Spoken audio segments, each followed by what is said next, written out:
Well, welcome to Peterson's Hot Peppers. Today we'll be showing you how to transplant into a grow bag. Here we have cayennetta peppers rather.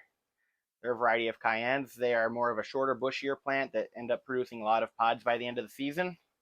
And I'll show you the fertilizers that I like to use with them as well. The first low release fertilizer I'd like to show you is this 444 all-purpose fertilizer. It will give your plant all the nutrients that it needs throughout the entire grow season. Second slow release fertilizer I'd like to show you is bone meal. It is a high phosphorus fertilizer that helps promote root growth throughout the entire year, and it will also help by the end of season promoting a lot of flowers on your plants, producing a lot of peppers. Last two fertilizers I'd like to show you are both fish-based fertilizers. Alaska fertilizer, which is a 551 NPK scale, which will help promote the growth of your plant throughout the first few weeks of the summer. The second fish fertilizer I'd like to show you is Neptune's Harvest.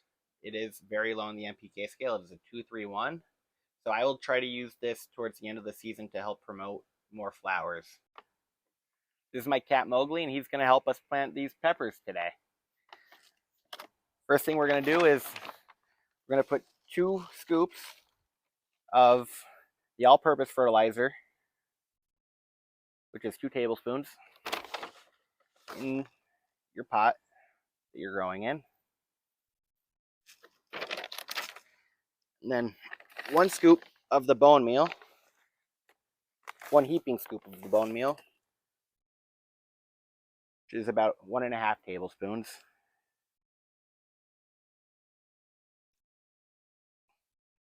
You're going to mix it in thoroughly, massage it into the soil. Yep, that's coming, Bear. We're going to plant that soon. Oh, he's on break now. He's going to leave us.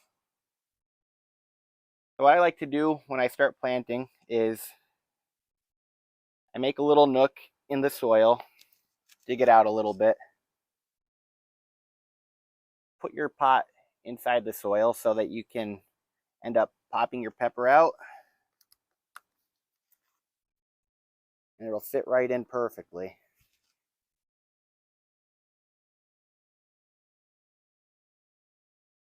Do that with both of them.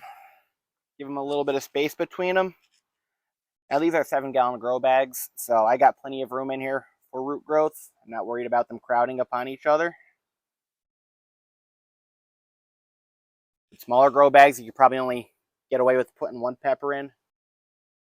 For the first watering, I usually just give my plants a water bath just so they don't get transplant shock. You don't want a lot going on with them the first time that they're in their new home.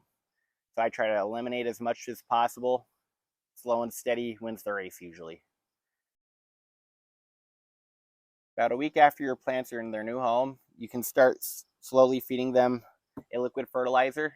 My preference is this Alaskan 551 fish fertilizer. It will slowly help the green growth of your pepper plants. After giving my plants the Alaskan fish fertilizer for about 2 to 3 waterings, hopefully my plants are big enough by then so that I can end up giving them Neptune's Harvest, which will help promote flowering and root growth as well throughout the end of the grow season. The next thing I like to do with my peppers is I usually give them a little bit of mulch, about 1 inch depth from the top of the soil around the base of the pepper plants, to help prevent the plants from losing a lot of water, especially in those hot summer days. Final step to my transplant process is I like to make tags and put them in the plant, because knowing me, I'll forget what I planted later on in the season. Thanks for watching. Feel free to hit the subscribe button down below. We would greatly appreciate that. Hopefully this video helped you. Thanks again, guys.